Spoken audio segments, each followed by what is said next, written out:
Dan, did you send the $1,500 allowance? When I went to the apartment, my mother was in a terrible state. Dan's face turned red, revealing his anger. He was usually calm, so I couldn't hide my surprise.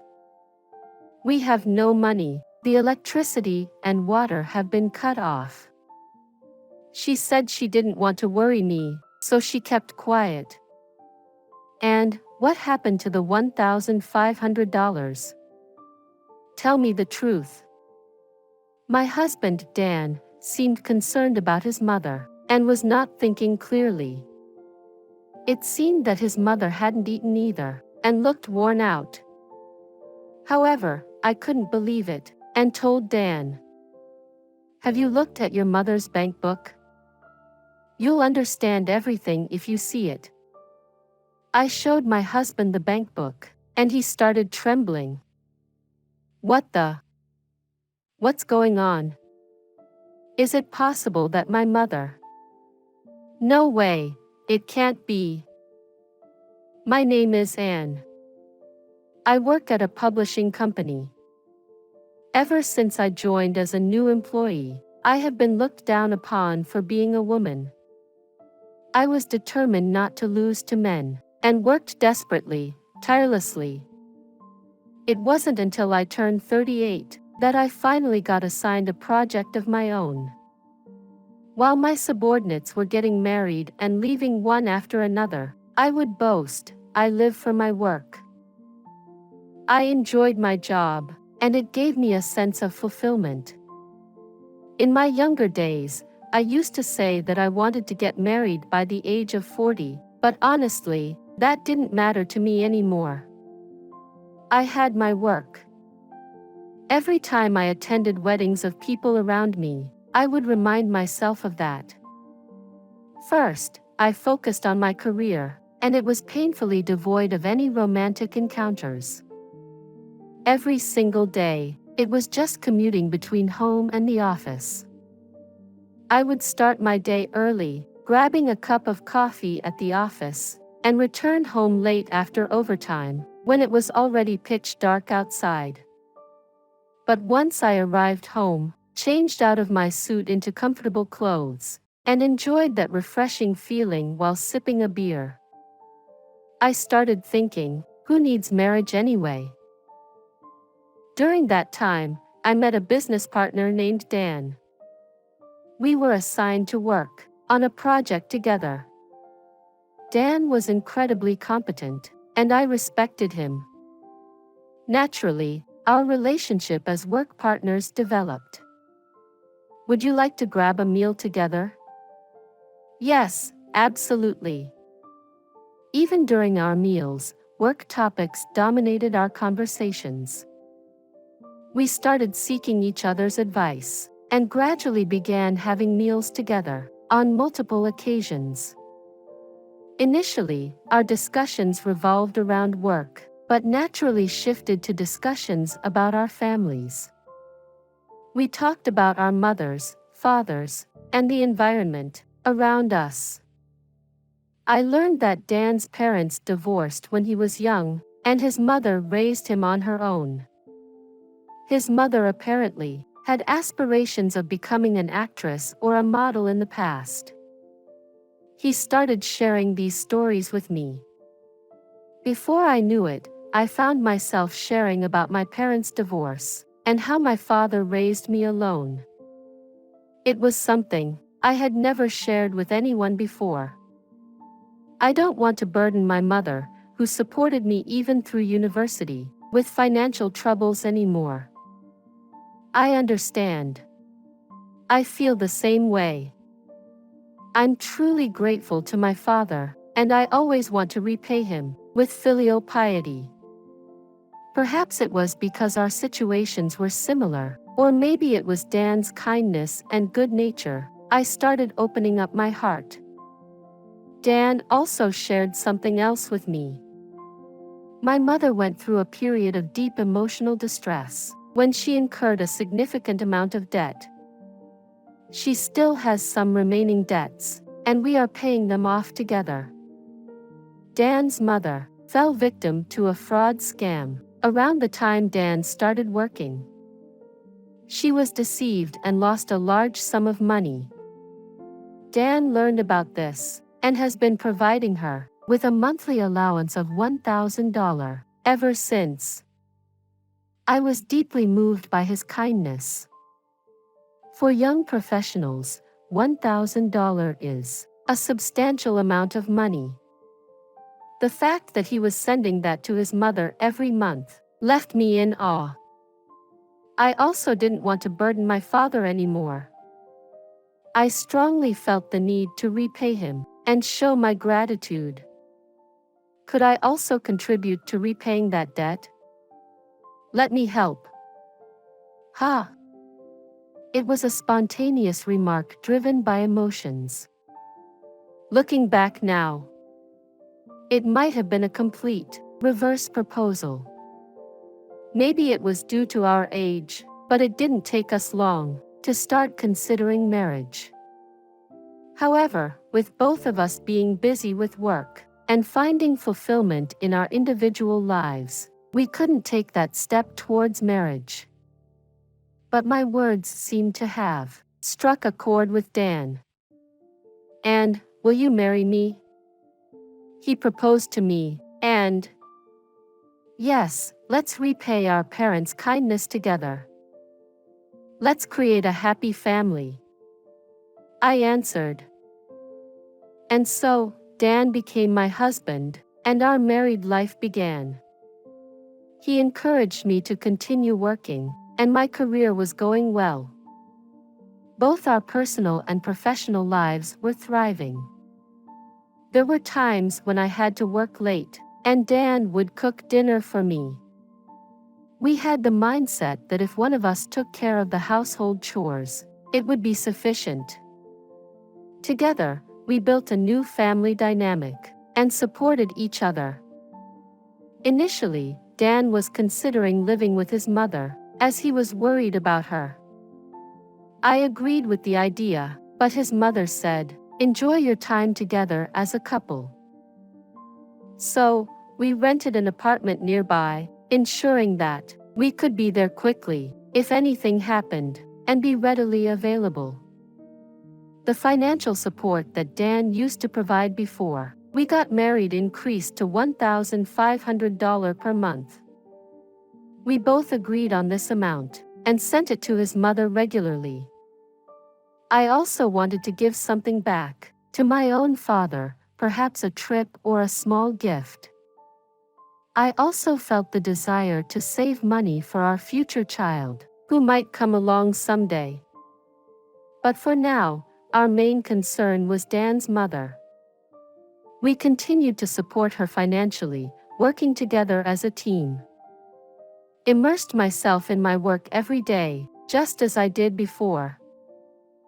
One day, upon returning home from work, Dan suddenly said to me, "Anne, did you send the $1,500 allowance?" When I went to the apartment, my mother was in a terrible state. Dan's face turned red, revealing his anger. He was usually calm, so I couldn't hide my surprise. "We have no money, the electricity and water have been cut off." She said she didn't want to worry me, so she kept quiet. "And what happened to the $1,500? Tell me the truth." My husband, Dan, seemed concerned about his mother and was not thinking clearly. It seemed that his mother hadn't eaten either and looked worn out. However, I couldn't believe it and told Dan, "Have you looked at your mother's bank book? You'll understand everything if you see it." I showed my husband the bank book, and he started trembling. What's going on? Is it possible that my mother? No way, it can't be. Since the passbook had a record of the $1,500 transfer, it was evident that I had been sending the allowance properly. However, there were also some records in the passbook and Dan seemed to realize the seriousness of the situation. It was understandable that he was distraught. I had also recently discovered something, and when I first saw it, I was deeply shocked. But little did we know that we were about to face an even greater shock. It all started with a phone call. The person on the other end was my father. He occasionally called me to check up on me, and during that phone call. By the way, recently, I saw Dan's mother. Upon hearing my father's words, I felt a chill run down my spine. You know that luxury apartment building near the station? I saw Dan's mother coming out of there. She was dressed casually. I thought she might be living there. Well, who knows, ha ha ha. I told my husband about what my father had said, and he immediately called his mother. However, no matter how many times he tried, there was no answer. The next morning, my husband and I went to the apartment building my father mentioned. It seemed to have more than 20 floors, an ultra-high-rise building, with marble floors in all the corridors. It looked undeniably luxurious. As we waited there for a while, surprisingly, his mother came out from there. She was humming a tune and skipping. It was not the usual appearance of my mother-in-law, who usually dressed modestly, had slightly disheveled hair, and looked tired. There she was, perfectly made up, wearing an expensive coat, with red lipstick, and neatly arranged hair. She used to aspire to be an actress or a model, and there stood a truly beautiful woman. My husband was the first to rush forward. "Mom!" I followed after him. When Sherry saw Dan's face, she started running away. But my husband quickly grabbed her arm. "Mom, what are you doing there? Why did you come out of this building?" He confronted her with questions, but Sherry remained silent, refusing to meet his gaze. My husband continued to press her, his grip on her arm tightening. "Ouch, that hurts. I won't run away anymore. Please let go of my arm." Under my husband's strong persuasion, my mother-in-law reluctantly started speaking. I live here. This is my home." The mother-in-law pointed at the luxury apartment building, confirming that it was indeed her residence. "What do you mean?"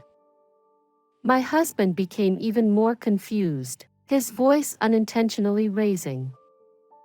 As I glanced around, I noticed that people on their commute were looking at us curiously, due to the commotion and the proximity to the station. "Could we please come inside for now? And then, please tell us everything calmly. We'd like to hear your explanation." She pouted, and Dan was in a state of panic. We were led into the house by the two of them. It was truly a luxurious apartment, with many rooms, and a spacious living room featuring a large TV and a big sofa. It was far better than our own house. "Mom, can you explain clearly what's going on?" It was a lie, it was a lie. Dan looked up at the ceiling and took a deep breath, desperately trying to control himself from shouting. What part was a lie? I was really a victim of fraud. It was terrible, they took all my money. It seemed that her past experience of falling victim to a fraud scheme was indeed true. However, the problem started from there. The mentality of easily obtaining money by deceiving others took hold, which was the worst way of thinking. Then how do you explain this? Dan took out the passbook from earlier, where the balance displayed was 0 yen. The monthly remittance of $1,500 that I had been sending was withdrawn on the same day, and there was nothing left in the passbook. I've been sending you $1,500 every month, right? Where did that money go? Sherry let out a sigh. Well, she took a breath and brought the passbook from the back room. In the passbook, there was $30,000. I don't understand, Mom. Explain. Why is there $30,000 in this passbook? And where did the remittance money go? In Dan's mind, the monthly remittance of $1,500 covered the rent for the apartment, utility bills, and repayment of debts, with the remaining money used for a modest lifestyle. That was the image of his mother that he had formed. But that mother didn't exist here. It was understandable for him to panic. Well, if I acted poor, you would give me money, right? The mother-in-law's expression changed. It was a face I had never seen before. Cold and ruthless. With her naturally beautiful features, that coldness was terrifying. That rundown apartment doesn't suit me. The mother-in-law confidently spoke, leaving Dan at a loss for words. Since falling victim to the fraud scheme, she had been hoarding Dan's remittances. The money we sent was immediately withdrawn and deposited into a different account. She pretended to be in financial trouble, making us believe she had no money. She claimed that there were still debts to be paid off, even though she had long since repaid them. She continued to make us send remittances, accumulating that money and spending it extravagantly. The apartment we believed she was living in was just a camouflage. In reality, she lived in this luxurious apartment and used the remaining money to indulge herself. Later, we found out that she would go gambling almost every day and spend the money there. To add to the surprise, the story about my father-in-law having an affair and getting divorced, which she had been telling us all along, turned out to be a bold-faced lie. The divorce was apparently due to Sherry's promiscuity and reckless spending habits. If I acted poor, my friends would lend me money. You see, I wanted to be an actress, and I'm good at acting. She said it shamelessly, without a hint of remorse. Indeed, she was good at acting. I never imagined Sherry to be this kind of person. Pay back all the money you borrowed from people, and we will collect the rest. Ha! That money is mine.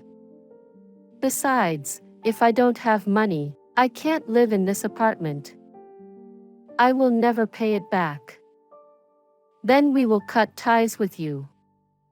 You have no idea how much we struggled to send you remittances. Enough is enough. Wait, Dan. Don't cut ties with me. I promise I'll return all the money. Okay? As soon as the words, cut ties, were mentioned, Sherry immediately panicked. It might be another act, but it seemed like she still wanted to maintain the parent-child relationship with her son. Sherry, please don't think about running away. If you try to escape, we have ways to find you. Remember my father's profession? I inserted a sharp reminder, and Sherry's face turned even paler. In truth, my father is a lawyer. He raised me as a single father, and witnessing his hard work had inspired me to work diligently as well. If Sherry tried to run away, I was truly prepared to consult my father. But I didn't want to burden him with unnecessary work. So I stared at Sherry, giving her my most intense glare. Afterward, Sherry started to repay the money as promised. It seemed that she had borrowed money from various people. She seemed really distressed and said she didn't have enough money for this month's groceries, so I lent her $100. Was she lying? She said her water supply would be shut off this month, so I gave her $200 to help with her living expenses. Is she deceiving me? Upon learning the true reasons, people were utterly appalled. Although Sherry did repay her friends, negative rumors spread quickly. Nobody seemed to be concerned about Sherry anymore. Instead, they distanced themselves from her. We also decided to keep our distance and stopped providing financial support. Sherry now lives in a rundown apartment, working part-time. She is on the brink of having her water supply shut off for real. People's personalities don't change that easily, and Sherry continues to have conflicts, both at work and in her relationships, often leading to job terminations. She has been moving from one part-time job to another, living an unstable life. Currently, she looks worn out and in poor condition, but it's a result of her own actions. Regarding the incident, when Dan yelled at me after seeing the bank book and accusing me of not sending money, he later apologized to me. I'm truly sorry, Anne. I doubted you even though you were faithfully sending money to my mom. I shouldn't have done that. Indeed, when Dan saw the bank book, he immediately suspected and yelled at me. While it was shocking, I understood that it came from his concern for his mother. Although Dan is usually gentle, I didn't resent him at all for being able to get angry on behalf of someone important. He truly believed in his mother. It pains me to think about Dan's current feelings, betrayed by his own mother. I am genuinely worried about Sherry living alone in the apartment. However, for the sake of Sherry as well, we had decided to observe from a distance for a while. And we returned to our normal life. The $1,500 that I used to send as support turned into savings, as I had hoped, to repay my father and for the future of our child. After several months passed, and the savings started to accumulate, as if in perfect timing, God blessed me with a new life growing inside my belly. I was filled with happiness. I, who used to be so focused on work, decided to quit my job and dedicate myself to childcare.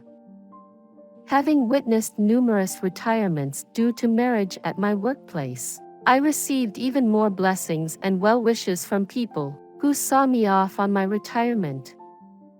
Our child grew healthy and strong, and our family of 3, with a loving husband and adorable son, never ceased to smile. My father seemed incredibly delighted to have a grandchild, and he started visiting our house more often. And, are you happy? Very much. He always worries about me, and says such things.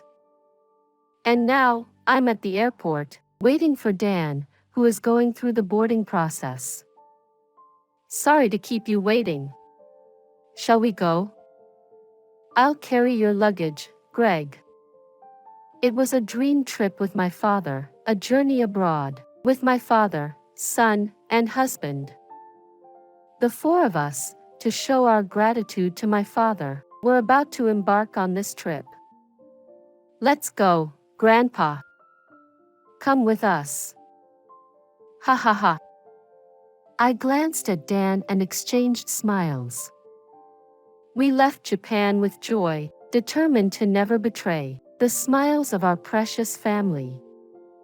Learning from the lessons taught by Sherry, I will always protect the smiles of my family.